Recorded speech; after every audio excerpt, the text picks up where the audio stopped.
یہی 27ویں شب تھی، یہی رجب کا مہینہ تھا۔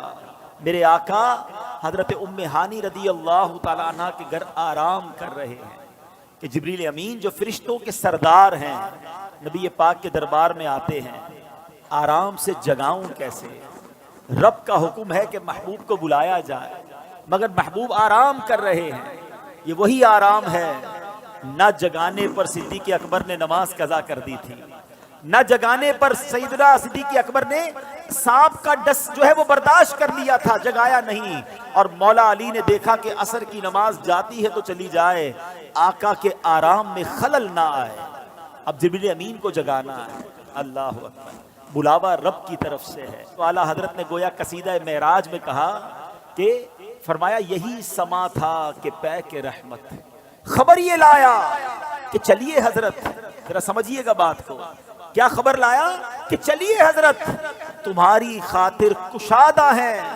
کیا کشادہ ہیں؟ جو کلیم پر بند راستے تھے۔ نبی پاک کو حتیم میں لایا گیا، وہاں نبی پاک کے سینہ اقدس کو چیرا گیا اور اس میں نور کی برسات کی گئی، حکمتیں داخل کی گئی، پھر سینہ اقدس کو بند کر دیا گیا۔ آج لوگ کہتے ہیں سائنس نے بڑی ترقی کر لی ہے، اوپن ہارٹ سرجری ہوتی ہے۔ سنو، 1450 سال پہلے ایک بار نہیں، نبی پاک کی 4 بار اوپن ہارٹ سرجری ہوئی، مگر یہ کیسی سرجری تھی؟ نہ کوئی تکلیف ہے، آقا دیکھ رہے ہیں کہ دل کو باہر نکالا گیا ہے اور نبی پاک کے سامنے نور ڈالا جا رہا ہے۔ اللہ اکبر، یہ بھی نبی پاک کا معجزہ ہے۔ اور پھر وہ سفر شروع ہوتا ہے۔ اب نبی پاک مکہ پاک سے بیت المقدس جاتے ہیں۔ سبحان اللہ، بیت المقدس کا سفر یہ براق پر کیا جاتا ہے۔ نبی پاک علیہ الصلوۃ والسلام اب پہنچتے ہیں اس جگہ پر جسے ہم بیت المقدس کہتے ہیں۔ بیت المقدس ویسے بھی دیکھنے کی بڑی تمنا ہے، لیکن جب سے یہ پڑھا ہے اور جب پڑھتے ہیں ایک دل میں عجب تمنا جاگ اٹھتی ہے۔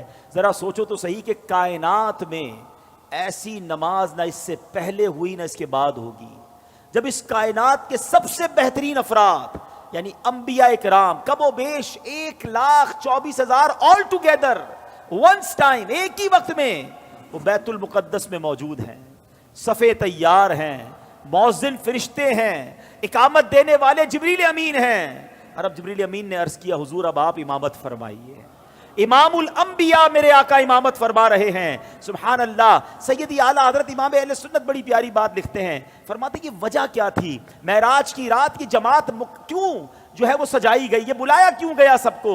سبحان اللہ، رہتی دنیا کو یہ بتانا تھا۔ اعلیٰ حضرت کہتے ہیں نماز اقصا میں تھا یہی سر، سر کہتے راز کو، عیاں کہتے ظاہر ہونا۔ فرماتے نماز اقصا میں تھا یہی سر، یہی راز تھا کہ عیاں ہو مانائے اول آخر، پتہ چل جائے دنیا کو کون اول ہے کون آخر ہے دست بستہ پیچھے حاضر، سارے ہاتھ باندھے کھڑے ہیں، کون؟ جو سلطنت آگے کر گئے تھے۔ اقصا میں سواری جب پہنچی، اقصا میں سواری جب پہنچی، جبریل نے بڑھ کے کہی تکبیر۔ اقصا میں سواری جب پہنچی، جبریل نے بڑھ کے پڑھی تکبیر۔ نبیوں کی امامت اب بڑھ کر فرماتے ہیں، اللہ اللہ کہو، اللہ اللہ اللہ اللہ اللہ اللہ کہو، اللہ اللہ۔ اب نماز سے میرے آقا فارغ ہوئے، اب آسمان کے سفر کی تیاری ہے۔ اب سفر آسمان میں وہی براق ہے، وہی بارات ہے، وہی دولہا ہے، وہی باراتی ہیں۔ آن کی آن میں پہلا آسمان آ گیا، اور اللہ کے حبیب کا یہ سفر کتنا فاسٹ ہوا، نبی پاک آگے بڑھتے گئے، اب سدرۃ المنتہا آ گیا۔ اب یہاں جو ساتھی ہے جو ام ہانی کے گھر سے لے کر ساتھ جا رہے جبریل امین، وہ عرض کرتے ہیں کہ حضور بس اب یہاں سے آگے میں نہیں جا سکوں گا، یہ میری لمٹ ہے، اس سے آگے گیا تو میرے پر جل جائیں گے۔ اللہ اکبر، اب اس کے آگے فقط رب کے حبیب جا رہے ہیں۔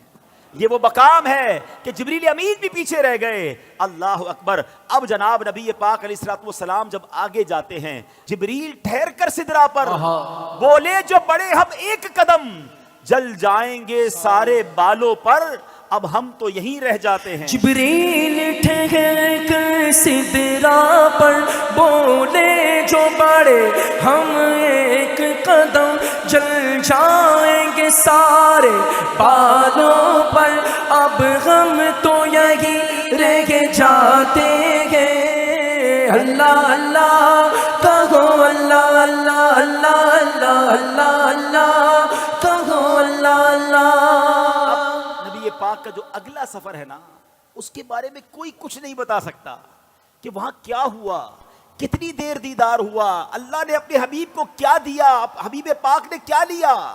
وہ ایسی راز کی باتیں ہیں، وہ ایسی کرم کی باتیں ہیں کہ جتنا اللہ کریم نے قرآن میں بتایا اور جتنا حبیب پاک علیہ الصلوۃ والسلام نے ہمیں آ کر بتایا، اس کے علاوہ کوئی اس کے بارے میں نہیں جانتا۔ تو اب یہ وہ سفر ہے میٹھے اسلامی بھائیوں کہ جب نبی پاک علیہ الصلوۃ والسلام یہ سفر کر کے واپس آئے، یہ عظیم سفر ہے، جنت کے طبقات دکھائے، جہنم کے مشاہدات کیے، آل ٹوگیدر جب یہ سفر کر کے نبی پاک واپس آتے ہیں تو آج لوگ کہتے ہیں جناب کہ بڑی سائنس نے ترقی کر لی ہے، بڑا مہینوں کا سفر دنوں میں، دنوں کا سفر منٹوں میں طے ہوتا ہے۔